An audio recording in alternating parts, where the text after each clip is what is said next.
yang kecil. Bang Udin kepikiran nggak kalau emang Mas Udin Bui yang ambil motor Bang Udin? Saya baru curiga, belum berani nuduh. Bang Udin tahu kalau sekarang Mas Udin Bui kabur. Pindah kok dibilang kabur? Setahu saya pindah, bukan kabur. Emang pindah, tapi niatnya kabur.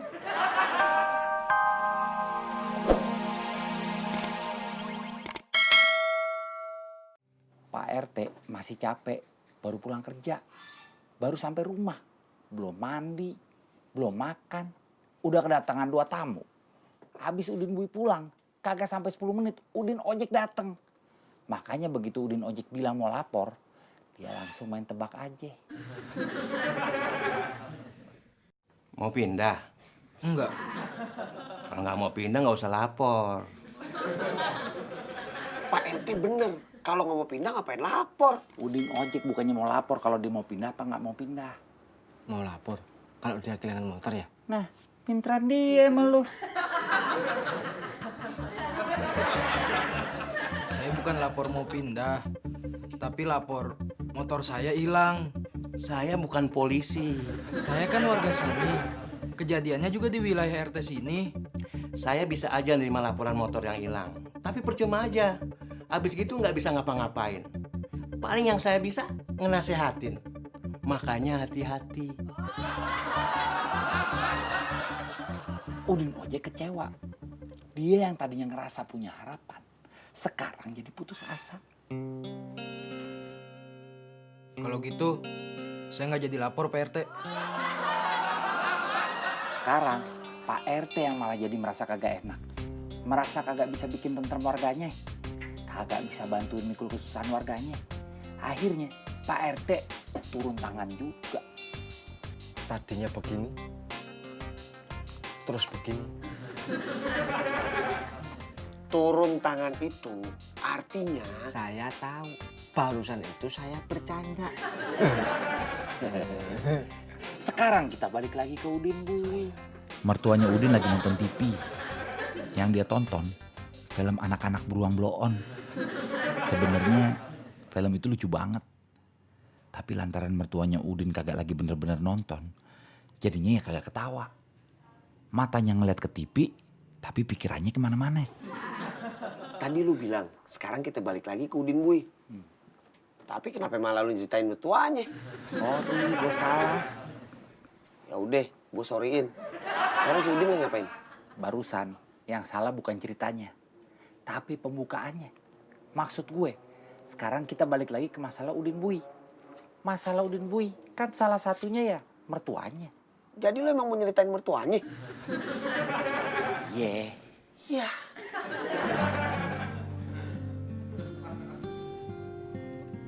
Barusan Sri nelfon, katanya mau pindah kontrakan. Kenapa pindah? Katanya tempat yang sekarang udah gak nyaman. Suami nggak punya duit, gimana mau nyaman? Buset ya tuh orang tua. Ngomongnya asal ngejeplak aja. Asal ngejeplak itu apa? Asal ngomong, asal nyeplos. Itu bahasa Indonesia? Bukan, itu bahasan kong gua. Bukan itu yang bikin gak nyaman, tapi perlakuan sama omongan tetangga ke Udin. Masih nganggep Udin orang jahat? Iya. Wajar. Ya, asal ngejeplak lagi. Ibu mau tahu Sri dibawa ke gubuk kayak apa? Bener-bener. Udin udah berangkut. Udin Bui apa Udin ojek? Udin Bui. Pindahan. Iya.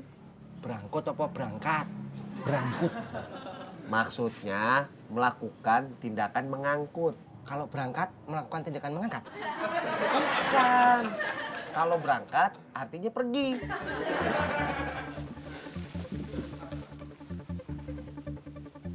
Mbak Sri pindah? Kata siapa? Kata saya. Lihat sendiri. Iya, barusan. Kemana? Karang Tengah. Kok nggak pamit? Kalau ke saya sih pamit. Itu juga karena kebetulan ngeliat. Emang sengaja nggak mau pamit kali? Kalau nggak pamit berarti kabur. Mulai deh, pada ngira-ngira. Bentar lagi nyangka-nyangka. Masa kabur? Kalau bukan kabur, kenapa nggak pamit? Oh iya ya. Diusir sama yang punya kontrakan kali ya. Mungkin juga Mas Udinnya malu karena Mbak Srinya pernah kepergok selingkuh. Ngapain sih? Bukan buruan belanjanya. Terus buruan masak. Malah pada ngaco. Gak penting. Lewatin aja. Malam sebelumnya, salah satu dari yang 3 itu disamperin, dipanggil Pak RT. Gara-gara ngomongin Sri. Bukan.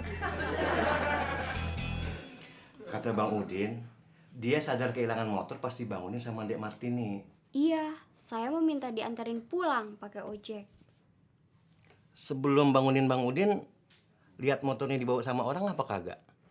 Enggak, saya cuma lihat Bang Udin sendirian, tidur, mulutnya nganga. Situ kalau tidur mulutnya nganga. Jawab, jangan tutup mulut. Situ mau motornya ketemu lagi apa kagak? Kalau Udin ojek ngaku tidurnya nganga, emangnya motornya bisa ketemu? Sebelum ketiduran, situ lihat orang lewat yang mencurigakan apa kagak? Yang diem-diem merhatiin motor situ. Ada. Dia bukan cuma lewat, tapi duduk di sebelah saya. Ngobrol sama saya. Mas Udin. Udin mana? Udin Bui. Saprudin? Ya, waktu itu dia baru pulang kerja. Terus duduk di sebelah saya. Dia curhat. Baru kerja sehari udah dipecat. Nah, pas ngomong, saya perhatiin. Dia ngeliatin motor saya. Mosok cuma gara-gara ngeliatin jadi dicurigain? Sebentar, udah denger kan Bang Udin ojek kehilangan motornya? Iya, kenapa? Kayaknya sih Mas Udin Bui suaminya Mbak Sri deh malingnya. Soalnya kata Bang Udin ojek ke Pak RT, sebelum motornya hilang, Mas Udin Bui sempat duduk di pangkalan ojek. Sambil ngobrol, dia merhatiin motor Bang Udin ojek. Bukannya nggak mungkin. Mas Udin Bui kan pernah dipenjara gara-gara maling ayam. Maaf, belanjanya jadi apa enggak? Rasain ditegur sama Kang Sayur. Mau belanja malah ngobrol. Martini beneran kagak jadi belanja. Dia buru-buru pergi. Martini yang mana? Yang kecil. Bang Udin kepikiran nggak kalau emang Mas Udin Bui yang ngambil motor Bang Udin? Saya baru curiga, belum berani nuduh. Bang Udin tahu kalau sekarang Mas Udin Bui kabur. Pindah kok dibilang kabur? Setahu saya pindah, bukan kabur. Emang pindah, tapi niatnya kabur. Karena nila setitik, rusak susu sebelanga. Itu kata pepatah toh? Iya. Artinya? Gara-gara Cacat yang kecil, jadi rusak semuanya. Cuma gara-gara pernah maling ayam, terus masuk penjara. Nama Udin jadi selalu dikaitkan dengan semua peristiwa kejahatan di lingkungan tempat tinggalnya. Saya tadi siang ngobrol lagi sama Martini, ngehubung-hubungin soal motor saya yang hilang. Mas Udin yang pernah ngemerhatiin motor saya, sama Mas Udin yang sekarang udah pindah rumah. Kayaknya emang ada hubungannya. Hubungannya apa? Kayaknya Mas Udin malingnya. Kacau kenapa? Udin ojek udah main kesimpulan aja. Lon, kan dia bilang kayaknya. Berarti belum pasti. Mau ngapain lo? Dengerin cerita lo sembari nyemil, nggak apa-apa kan? Ada makanan kecil. Sosis goreng? Itu sih kakak kecil. Semut goreng aja. Semut emang kecil, tapi bukan makanan. Ada french fries? Ada. Prenges itu apaan sih? French fries, bukan prenges-prenges.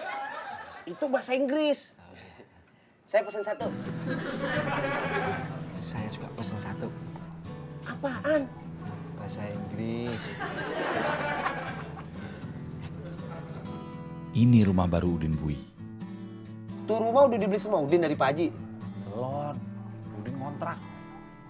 Berarti itu tetap rumah Pak Haji, bukan rumah Udin. Ini rumah Pak Haji yang dikontrak Udin Bui. Nah, itu baru bener. Pas udah pindah ke rumah ini, Udin ngerasa bisa memulai hidup baru. Jauh dari tetangganya yang tahu masa lalunya. Tapi Udin keliru. Keliru gimana? Keliru, bukan keleru. I sama E lain, Mat. Ya udah, saya ngalah. Keliru gimana?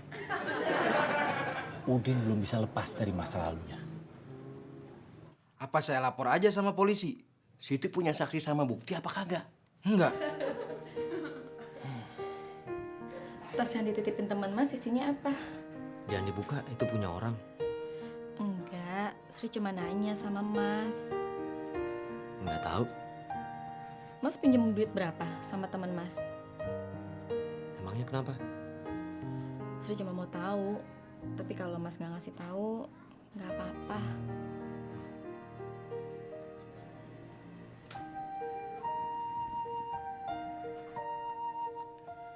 Besok Sri mau jualan gado-gado lagi.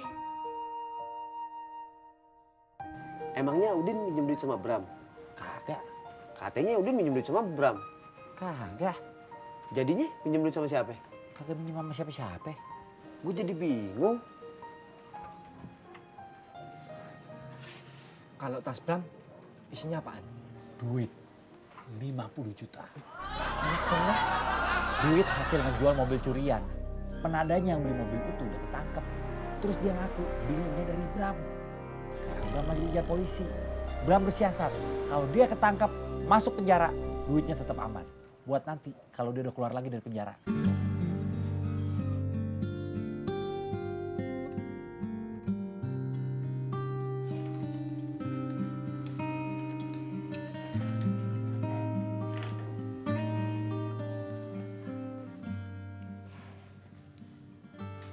Di antara kita memang nggak boleh ada rahasia. Tas yang dititipin Bram, isinya duit 50 juta. Itu yang Mas pakai buat bayar kontrak rumah ini. Mas nggak bilang dulu sama Bram. Bram kayaknya bakalan pergi lama. Kalau dia nanti balik lagi, Mas punya rencana. Duitnya udah utuh lagi. Bram itu siapa? Temen Mas waktu di penjara.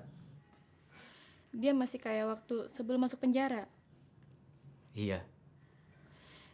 Itu pasti bukan duit halal. Mas makainya juga caranya nggak halal. Mas nggak kasihan sama Sri, sama Budi.